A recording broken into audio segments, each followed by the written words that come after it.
perkembangan komputer dari masa ke masa. Komputer sekarang ini merupakan perangkat yang tidak dapat dilepaskan dari kehidupan sehari-hari.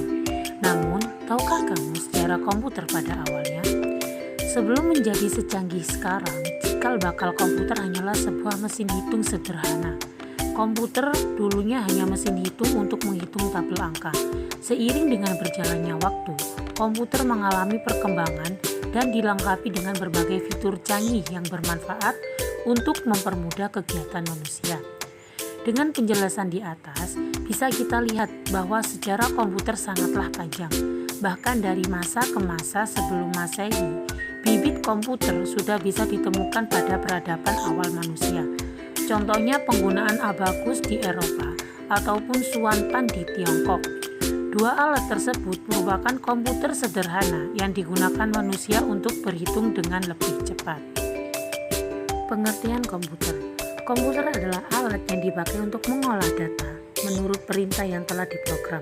Kata komputer semula dipergunakan untuk menggambarkan orang yang pekerjaannya melakukan perhitungan aritmetika dengan atau tanpa alat bantu.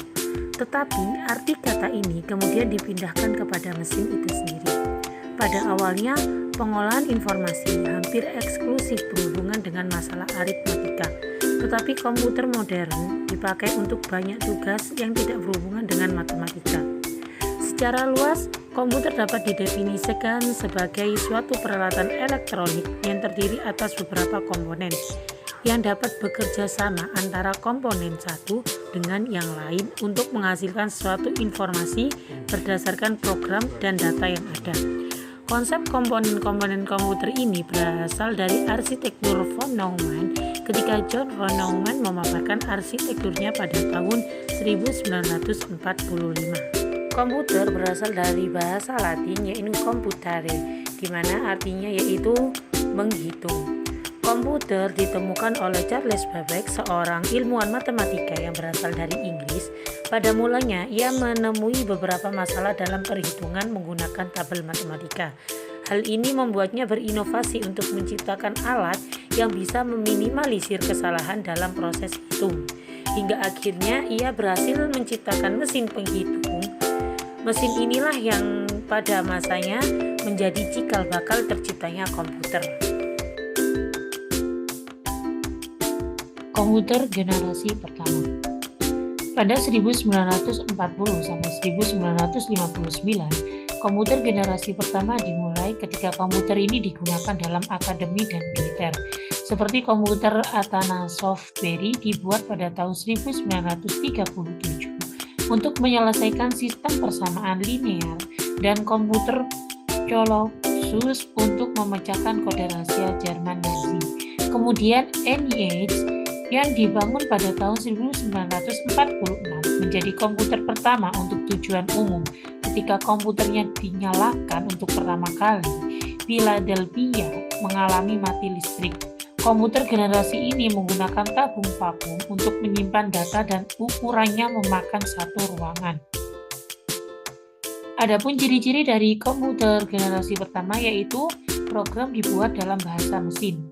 Kemudian menggunakan konsep storage program, komponen yang digunakan adalah tabung hampa udara, ukuran fisiknya besar sehingga membutuhkan daya listrik yang besar, kemudian dapat disimpan di magnetic tape dan magnetic disk. Contohnya komputer IBM 701 buatan tahun 1953 sebagai komputer komersial berukuran besar dan IBM 705 yang dibuat tahun 1959 untuk industri. Kemudian lanjut dengan komputer generasi kedua. Komputer generasi kedua yaitu pada tahun 1959 sampai 1965. Pada tahun 1948, penemuan transistor sangat mempengaruhi perkembangan komputer. Transistor menggantikan tabung vakum di televisi, radio, dan komputer. Akibatnya, ukuran mesin-mesin elektrik berkurang drastis. Transistor mulai digunakan di dalam komputer mulai pada tahun 1965 Penemuan lain yang berupa pengembangan memori inti magnetik membantu pengembangan komputer generasi kedua yang lebih kecil, lebih cepat, lebih dapat diandalkan, dan lebih hemat energi dibanding para pendahulunya. Mesin pertama yang memanfaatkan teknologi baru ini adalah superkomputer. IBM membuat superkomputer bernama Scratch dan Sprayran membuat komputer bernama Lark. Komputer-komputer ini yang dikembangkan untuk laboratorium energi atom dapat menangani sejumlah besar data, sebuah kemampuan yang sangat dibutuhkan oleh peneliti atom.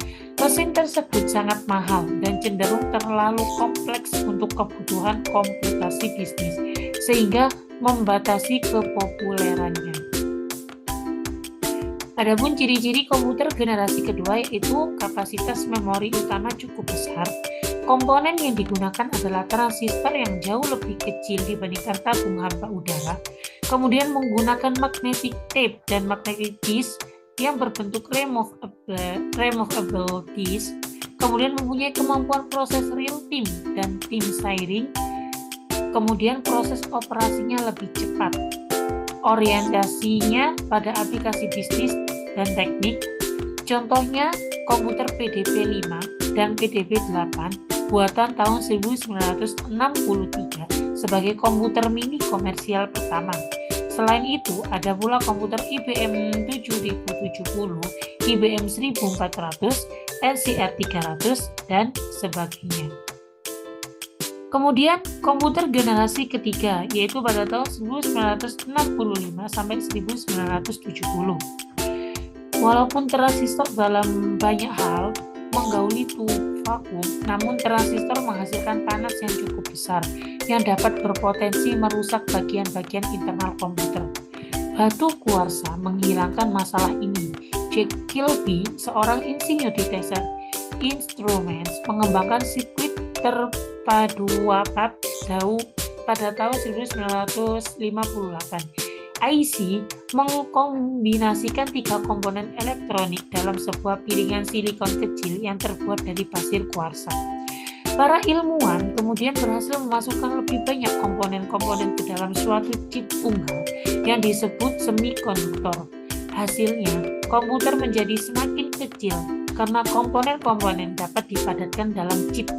Kemajuan komputer generasi ketiga lainnya adalah penggunaan sistem operasi atau operation system yang memungkinkan mesin untuk menjalankan berbagai program yang berbeda secara serentak dengan sebuah program utama yang memonitor dan mengkoordinasi memori komputer.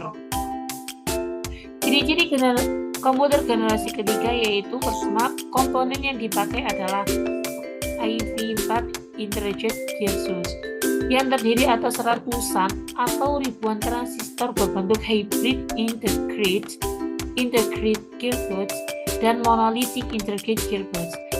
Kemudian proses operasinya jauh lebih cepat dan lebih tepat. Kapasitas memori komputer jauh lebih besar. Kemudian ukuran fisik jauh lebih kecil sehingga penggunaan listrik lebih hemat. Menggunakan magnetic disk yang sifatnya random access. Kemudian dapat melakukan multiprocessing dan multiprogramming. Kemudian alat input-output mengalami pengembangan dengan menggunakan visual display terminal. Kemudian dapat melakukan komunikasi data dari satu komputer dengan komputer lainnya. Contohnya komputer IBM S30, Nova, CDC 3000, PDP-11, dan sebagainya. Kemudian masuk ke komputer generasi keempat yaitu pada tahun 1965 sampai 1970. Setelah IC, tujuan pengembangan menjadi lebih jelas, mengecilkan ukuran sirkuit dan komponen-komponen elektrik. Large Scale Integration atau LSI dapat memuat ratusan komponen dalam sebuah chip. Pada tahun 1980, Very Large Scale Integration atau VLCI membuat ribuan komponen dalam sebuah chip tunggal. Seorang anak sedang mengoperasikan IBM PC Ultra Large Scale Integration meningkatkan jumlah tersebut menjadi jutaan. Kemampuan untuk memasang sedemikian banyak komponen dalam suatu keping yang berukuran setengah keping uang logam mendorong turunnya harga dan ukuran komputer. Hal tersebut juga meningkatkan daya kerja, efisiensi, dan keterandalan komputer. Chip Intel 4004 yang dibuat pada tahun 1971 membawa kemajuan pada IC dengan meletakkan seluruh komponen dari sebuah komputer dalam sebuah komputer. Kini, sebuah mikroprosesor dapat diproduksi dan kemudian diprogram untuk memenuhi seluruh kebutuhan yang diinginkan. Tidak lama kemudian, setiap peranti rumah tangga seperti microwave, oven, televisi, dan mobil dengan electronic valve injection dilengkapi dengan mikroprosesor. Perkembangan yang sedemikian memungkinkan orang-orang biasa untuk menggunakan komputer biasa. Komputer tidak lagi menjadi didominasi perusahaan-perusahaan besar atau lembaga pemerintah. Pada pertengahan tahun 1970-an, perakit komputer menawarkan produk komputer mereka ke masyarakat umum.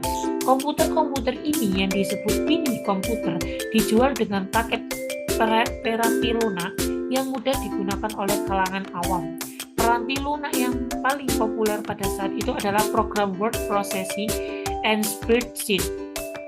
Pada awal 1980-an, video game seperti Atari 2600 menarik perhatian konsumen pada komputer rumahan yang lebih canggih dan dapat diprogram.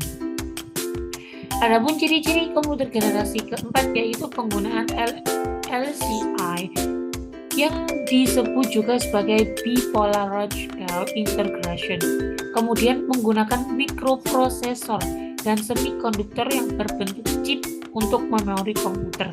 Contohnya komputer IBM 370 menggunakan Intel 4004 mikroprosesor yang dikembangkan pertama kali pada tahun 1971 oleh perusahaan Intel Corporation dengan menggunakan chip mikroprosesor. Personal komputer atau PC mulai berkembang sejak 1977. Contohnya komputer Apple II dan komputer desktop oleh Sierra Corporation.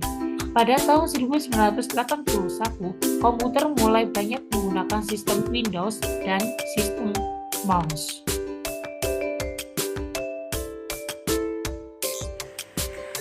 Komputer selanjutnya yakni perkembangan komputer generasi kelima atau komputer AI, Artificial Intelligence. Komputer generasi kelima sudah mengalami perkembangan teknologi yang jauh lebih pesat. Komputer pada generasi kelima telah menggunakan mikroprosesor berteknologi ULSI.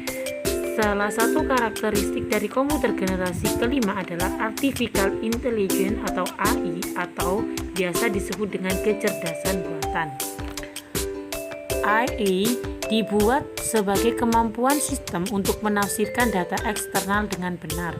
Umumnya, sistem seperti ini dianggap sama dengan komputer.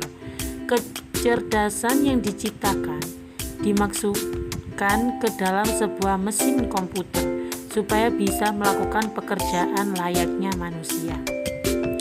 Adapun ciri-ciri komputer generasi kelima yaitu komponen dasar menggunakan ULSI, mengembangkan AI, mulai mengembangkan komputer yang dapat menggantikan chip. Pada generasi kelima ini sebenarnya masih tahap pembangunan, di mana generasi ini akan mempunyai teknologi yang dibuat dengan kecerdasan buatan atau artificial intelligence. Pengembangan komputer generasi dapat menghasilkan perangkat komputer yang dapat merespon menggunakan bahasa yang digunakan manusia. Tidak hanya itu, komputer generasi ini diharapkan dapat mempelajari lingkungan di lingkungan sekitarnya, serta dapat menyesuaikan dirinya sendiri. Komputer generasi kelima ini juga kemungkinan bakalan menjadikan komputer masa depan. Secara prinsip, ciri-ciri komputer masa mendatang adalah lebih canggih dan lebih murah, dan memiliki kemampuan diantaranya melihat, mendengar, berbicara, dan berpikir, serta mampu membuat kesimpulan seperti manusia.